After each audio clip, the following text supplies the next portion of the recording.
Good morning from Okoboji. I'm Kirk Stoss with Stoss Realty. Well, after all these days I've been telling you they're perfect. Today we are 70 degrees, we are cloudy, it's spit most of the morning, chance of rain tonight. But you know what? At Okoboji, it's always a good day. Today I am in, I guess you'd say, pretty well downtown Spirit Lake, and I am standing in front of the Dickinson County Museum. Now, this is really a cool thing, cool inside. So we're gonna go inside, but I just wanted to give you a quick shot of it from the outside. So if you drive by, you'll know where we are. It's really got some amazing things in here. So follow me in, let's go exploring. And I'm gonna put my mask on so we are safe. Okay, I am inside now, the Dickinson County Museum. I'm here with Cindy. Cindy, I'm going to ask, if you don't mind, kind of give us a little bit of the tour and tell us all about what a super cool place this is.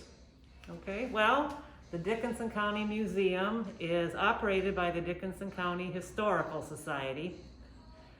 We were able to purchase the old Chicago-Milwaukee Railroad Depot back in 1974, and we converted it into our museum, and everything in our museum people have donated to us. It pertains to the broad spectrum of our county's history.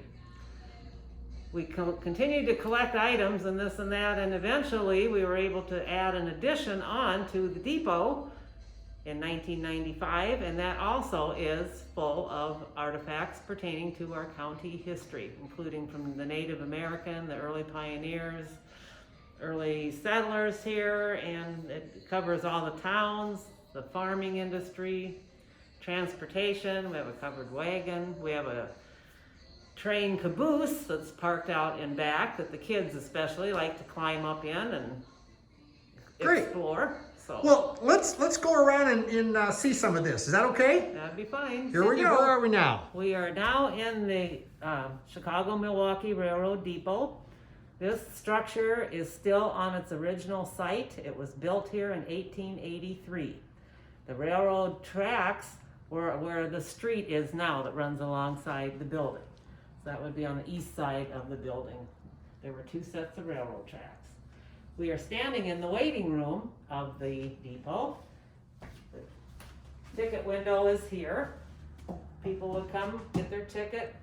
By the way, we were the end of the line, the Chicago-Milwaukee. There was a turntable just to the north of the depot where they would turn the engine around. It would go as far south as Des Moines, Iowa, every day, back and forth. So this also took you through Okoboji, Arnold's Park, Milford, Spencer. This was the train that would take you there to as far as Des Moines.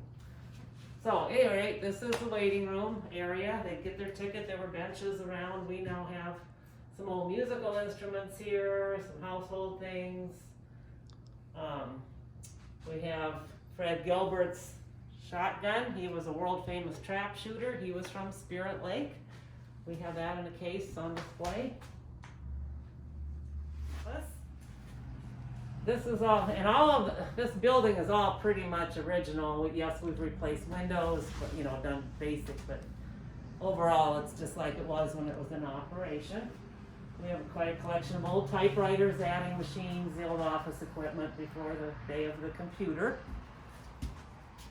Above the office area and the reception or waiting room where we just were living quarters. And when this was in operation, the depot agent and its family lived upstairs.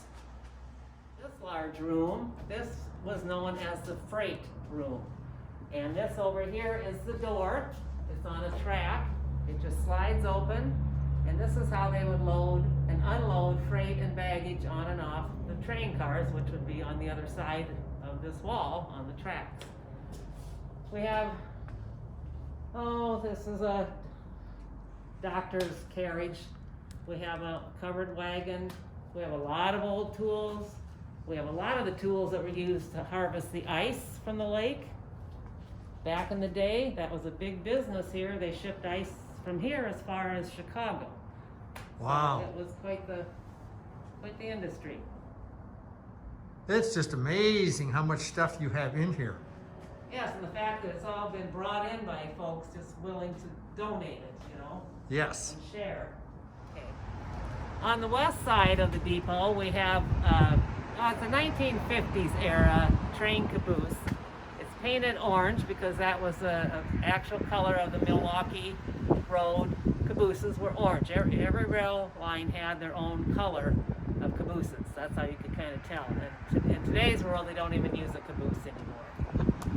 But That's true. But this was an area where the brakeman, the conductor, they would stay. Passengers did not ride in the caboose. It was for railroad employees. And it was a big, up above, they could sit up there, and they were actually quite high off the ground, where they could keep an eye ahead. Even though the caboose was the end of the line of train cars, the caboose was always last, but they had the advantage, and they could signal if they saw something on the track that maybe they needed to slow down for. Sure. So, it's very modest inside. We can just do a quick walk through it. Okay, this part of the museum we opened up in 1995. We built an addition to the depot building. And we have in this area all of our Native American collection that people, again, have found around the lakes area. We also have some items from the Gardner cabin, Oh my the gosh. site of the 1857 Spirit Lake Massacre. There are Sad tons. part of our history. There are just tons of Indian Oh yes, arrowheads. arrowheads here. They're bison bones, hip Look at bones, a this. skull. Yeah. And part of the Abbey Gardner and everything This else. is all Isn't things that from the something? Gardner cabin that this museum has. Yeah. Oh. Okay, keep going. Okay. We've kind of sectioned off parts of this. Each case has a little bit of things for all the different communities in our county. We have an area here dedicated to military. We even have a drum from the Civil War that was Oh, used by boy. a descendant, a Dickinson County individual. Mm-hmm. Yes. Most of our military is focused on World War II, understandably. Sure. As time goes on, that will expand, but for now. We have a little corner full of medical items. An old examining chair. This was an old dentist drill. Oh boy. And then household things along back here. Here's the old ice box where they use the blocks of ice that they harvested off the lake to keep their food cold. They'd put the ice on this side, it would melt here, but the food would then be on this side where it would be kept cold. Everybody had one of those once upon a time. Yes, they did. Over here we have some things that were salvaged from our 1891 courthouse, the county courthouse that was torn down to make way for the new courthouse we now have. But we saved all the bound, these are all the county newspapers, and they go back to 1873 that we have them, that were stored at the courthouse, and we salvaged them. Even though they're online, it's very fun and cool to sit and look through these old newspapers, Sure. I think. We have some old clothing, Oh my gosh. wedding dresses. Wedding dresses weren't always white.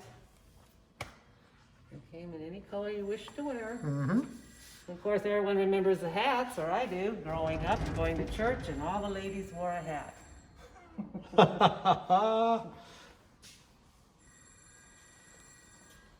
All the shoes.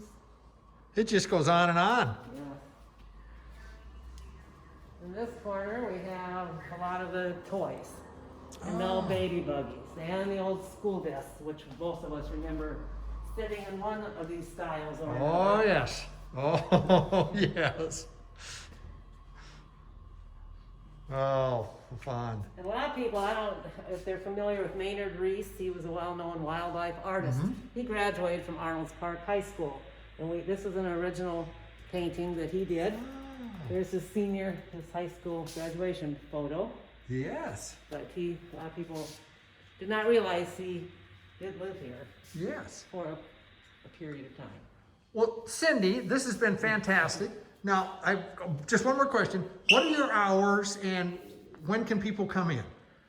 Well, this summer, with everything kind of mixed up, this summer we've been running our hours 1 to 4, Tuesday through Saturday. Okay, perfect. Good. So all I Normally need to do, it's noon to 4. okay, okay. 1 to 4 for now, and then you can always call. Check in next year. What is your phone number, just in case someone would want to call ahead? Oh boy. What's your phone number here? It's 712-336-5928. Oh, that's perfect. Cindy, thank you so much. And folks, you need to come and see this. It's just really a wonderful, wonderful thing. Okay? Well, thank you for doing this. Absolutely. And folks, as I always say, take care, be safe, wear a mask, and have a great, great, great day.